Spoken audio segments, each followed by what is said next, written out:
Hello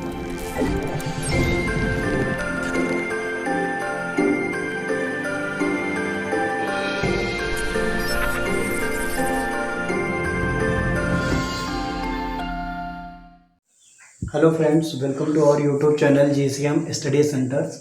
आज हम लोग डिटर्मिनेंट पार्ट सेकंड की बात करेंगे।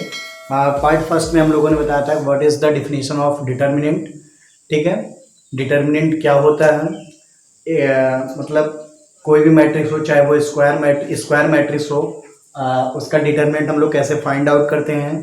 ठीक है, कोई भी डिटर्मिनेंट दिया हो उसका माइनर कैसे हम लोग फाइंड आउट करते हैं, कोई भी डिटर्मिनेंट दिया हो उसका कोफैक्टर कैसे फाइंड आउट करते हैं। आज हम लोग बात करते हैं प्रॉपर्टीज ऑफ अ डिटर्मिनेंट। आज हम लोग बात करते हैं प्रॉपर्टीज ऑफ डिटर्मिनेंट की क्या प्रॉपर्टीज हैं। ओके, पहली प्रॉपर्टीज ये है, if row and column of any determinant, if row and column of any determinant to interchange, then the value of determinant will be unchanged। इसका मतलब क्या होगा? अगर हम लोग रो को कॉलम से या फिर कॉलम को रो से इंटरचेंज करते हैं। अगर हम लोग क्या करते हैं, कोई भी डिटर्मिनेंट दिया है, अगर उस डिटर्मिनेंट के रो को कॉलम से चेंज कर दें या फिर कॉलम को रो से चेंज कर दें, तो जो डिटर्मिनेंट की वैल्यू है, तो then the value of determinant will be unchanged. Then the value of determinant remain unchanged. Determinant remain unchange. क्या होगा? रिमेन अनचेंज, मतलब उसकी वैल्यू बदलेगी नहीं। अगर कोई डिटर्मिनेंट है, उसकी वैल्यू मैंने फाइंड आउट किया 5 आया है, अब मैं क्या करता हूं, उसके किसी एक रो को उठा के उसका कॉलम बना देता हूं, फिर भी मैं उसकी वैल्यू फाइंड आउट करूंगा तो 5 ही होगा। ठीक है, सेकंड चीज क्या होती है, सेकंड रूल क्या है? सेकंड इसकी प्रॉपर्टी ये होती है कि रो को कॉलम कर दो या कॉलम को रो कर दो तो वैल्यू में तो कोई चेंज नहीं होगा, लेकिन अगर किन्हीं दो रो को आपस में इंटरचेंज करो या फिर किन्हीं दो कॉलम को आपस में इंटरचेंज करो, तो जो वैल्यू होगी वो निगेटिव साइन के साथ आ जाएगी। वैल्यू तो वही रहती है बट साइन चेंज हो जाएगा। अगर मान लो कोई डिटर्मिनेंट है, ठीक है, देखते हैं कैसे करते हैं हम लोग। सपोज कोई डिटर्मिनेंट है, ठीक, उसका एक रो होगा, क्या हो गया, मान लो ये R1 हो गया, ये वाला R1, ठीक, R1, ठीक है। कोई डिटर्मिनेंट है, अगर रो को मैंने किससे चेंज कर दिया, रो से, या फिर कॉलम को किससे चेंज कर दिया मैंने, कॉलम से। अगर रो को रो से चेंज कर दिया, कॉलम को कॉलम से, दोनों में से दोनों नहीं करना, कोई भी एक कर लो। अगर किन्हीं दो रो को आपस में इंटरचेंज किया, किन्हीं दो कॉलम को आपस में इंटरचेंज किया, तो जो वैल्यू आएगी वो निगेटिव आ जाएगी। Then the value becomes negative. Value तो सेम रहेगी बट वो किस साइन के साथ आ जाएगी, निगेटिव साइन के साथ आ जाएगी। अगर मान लो कोई भी डिटर्मिनेंट है, उसको हमने डिटर्मिनेंट उसका निकाला, कितना आया, 5 आया, ठीक। अब हम लोग क्या करते हैं, किन्हीं दो रो को आपस में इंटरचेंज कर देंगे, वैल्यू तो 5 ही रहेगी, लेकिन कौन सा साइन आगे लग जाएगा, नेगेटिव साइन आगे लग जाएगा। ये आपका था प्रॉपर्टीज 2 थी। अब हम लोग क्या करते हैं, प्रॉपर्टीज 3 की बात करते हैं। प्रॉपर्टीज 3 में क्या होता है? प्रॉपर्टीज 3 में ये होता है कि अगर कोई भी दो रो या दो कॉलम आपस में आइडेंटिकल हो जाए, आइडेंटिकल मींस सेम हो जाए, तो जो डिटर्मिनेंट की वैल्यू हो जाएगी वो क्या हो जाएगी, 0 हो जाएगी। मतलब कोई भी डिटर्मिनेंट होगा, उसमें क्या होगा, R1 होगा, R2 होगा, R3 होगा, C1 होगा, C2 होगा, C3 होगा। मैंने बताया था लेफ्ट टू राइट जाता है तो उसको रो बोला जाता है, और टॉप टू बॉटम आता है उसको कॉलम बोला जाता है। माने कोई भी डिटर्मिनेंट होगा, मतलब डिटर्मिनेंट तो यही होगा ना, कोई भी डिटर्मिनेंट हो गया, R1 R2, ये आपका R1 है, ये R2 है, ये R3 हो गया, ये आपका C1 होगा, ये आपका C1 है। देखो इसको, ये आपका क्या है, ये आपका R1 है, ये आपका R2 है, ये आपका क्या है, R3 है, ये आपका क्या है, C1 है, ये मान लो क्या है आपका C2 है, ये आपका क्या है C3 है।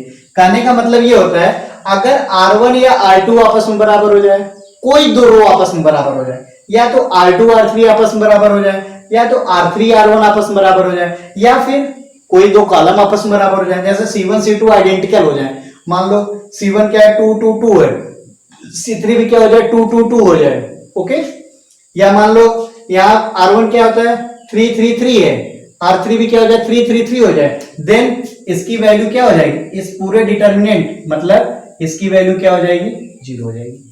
ये क्या होगा, ये तो ए ही होगा ना, और इसका डिटर्मिनेंट इससे शो किया जाता है, इसकी वैल्यू क्या हो जाएगी 0 हो जाएगी।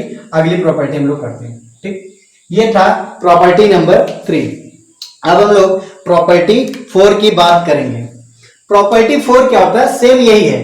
प्रॉपर्टी 4 क्या होता है, अगर कोई भी डिटर्मिनेंट है, ठीक, उसके किसी भी रो में, चाहे वो R1 हो, चाहे R2 हो, चाहे R3 हो, या फिर किसी भी कॉलम में C1 C2 C3, अगर किसी भी कांस्टेंट k से मल्टीप्लाई कर दें, ठीक है, किसी भी कांस्टेंट k से मल्टीप्लाई कर दें, मान लो कोई भी डिटर्मिनेंट है, मान लो मैंने R1 में रो में मल्टीप्लाई कर दिया, क्या हो जाएगा k R1 k R2 k R3, ठीक है, ठीक है, ऐसे नहीं, ऐसे लिखो A11 A12 A13 A21 A22 A23 A31 A32 A33, ठीक है।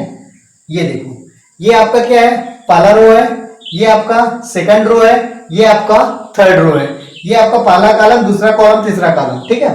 अब करना क्या है, फार्मूले के हिसाब से चाहे रो में मल्टीप्लाई कर दो, चाहे किसी कॉलम में कर दो, बट कांस्टेंट नंबर से मल्टीप्लाई करना है। किससे करना है आपको, कांस्टेंट नंबर। सपोज कर लो इसमें हम लोगों ने क्या, मान लो कि हम इस वाले सेकंड रो में या फिर सेकंड कॉलम में कांस्टेंट नंबर किससे मल्टीप्लाई करते हैं, k से, k A1 k A22 k A33।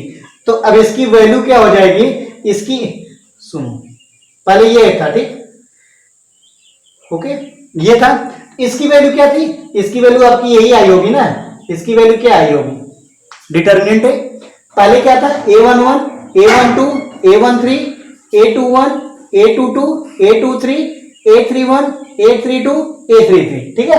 तो इसकी वैल्यू क्या हमने फाइंड की थी, डिटर्मिनेंट A। अब हम लोग प्रॉपर्टी के हिसाब से, अगर सेकंड वाले कॉलम में कांस्टेंट k से मल्टीप्लाई करते हैं, सेकंड वाले कॉलम में A11 मतलब पहले कॉलम में कुछ नहीं करना है हमको, उसको उतार लेते हैं, तीसरे में भी कुछ नहीं करना, उसको उतार लेते हैं, 2 3 A33, सेकंड वाले कॉलम में k से मल्टीप्लाई करने को बोला, K12 k A22 k A32। तो अब इसकी जो वैल्यू होगी, उस वाले जो पहले वैल्यू आई थी उसमें हम लोग क्या कर लें, k से मल्टीप्लाई कर दें, उसके बराबर हो जाएगी। प्रॉपर्टीज क्या कहती है, प्रॉपर्टी यह कहती है कि मान लो कोई भी डिटर्मिनेंट है, उसकी वैल्यू क्या आई है, डिटर्मिनेंट a, सपोज इसकी वैल्यू क्या आई है, डिटर्मिनेंट a। अब अगर इसी डिटर्मिनेंट के किसी भी रो में या किसी भी कॉलम में अगर हम कांस्टेंट से मल्टीप्लाई कर देंगे, तो फिर अब इसकी वैल्यू हमें फाइंड आउट करने की जरूरत नहीं है। जो पहले वैल्यू आई है, ये वाली वैल्यू, जो पहले वाली वैल्यू आई है, उसी में कांस्टेंट जिससे मल्टीप्लाई किए हैं कॉलम में, उसी में मल्टीप्लाई कर देंगे उसी से, तो वो उसकी वैल्यू आ जाती है, ठीक है। अब हम लोग आगे चलते हैं रूल नंबर 5 की। रूल नंबर 5 क्या कहता है, दो कंडीशन है, अगर कोई दो रो या कोई दो कॉलम आपस में आइडेंटिकल हो गए तब क्या होगा, अगर कोई दो रो कोई दो कॉलम आपस में आइडेंटिकल हो गए तो उसकी वैल्यू 0 हो जाती है, या फिर एनी रो, कोई भी रो, एनी रो और एनी कॉलम, एनी रो और any column will be 0, then the value of determinant,